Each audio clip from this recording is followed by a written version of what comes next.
Aha, my friends!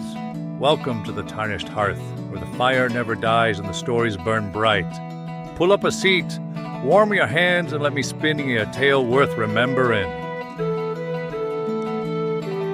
Aye, there's a truth I learned long ago.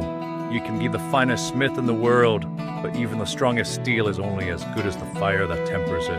And let me tell you, lads and lasses, I learned that lesson the hard way. I was working on a blade, no ordinary blade, mind ye, a weapon meant for a warrior of great renown, one who needed a steel that wouldn't bend nor break when it mattered most.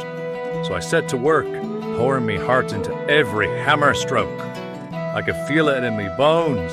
This would be me finest work yet. And then it happened. With one final mighty swing, the hammer came down, and the anvil beneath it split clean in two. The ring of steel turned into a shattering crack that echoed through the forge like a thunderclap. The weight of it sank into me chest like a stone. New work, new foundation, gone in an instant. For a moment, I just stood there, hammer in hand, staring at the ruin before me. The apprentices hushed, the other smiths turned. All eyes were on me, and I felt it, that whisper in the back of me mind. Had I lost me touch? Had my own strength turned against me?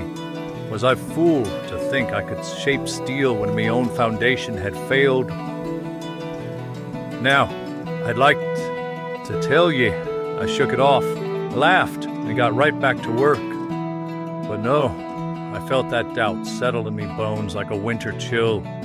And when the very thing you depend on breaks beneath ye, it does something to your spirit. I started to wonder, if the anvil could crack, what about me? For days, I wandered, lost in thought. Maybe me time as a smith was done. Maybe I'd reached me peak, and all that was left was decline. I even considered putting down my hammer for good. That's when old Gorman, a smith twice me age with hands like stone and a voice like grinded rock, found me staring at the cold forge. He looked at me, then at the broken anvil, and let out a deep chuckle. "You daft fool," he says. "You think the anvil makes the smith? Ah, that chunk of iron's been cracking for years, but you're still standing, and the only thing broken here is your confidence. Now quit moping and forge something new." I blinked at him, scowled, then stared at the shattered iron once more. And in that moment I saw it, clear as day. The anvil weren't the foundation of me forge. I was. And as long as I still had the will to forge, I'd never truly break. So I did what any good dwarf would do.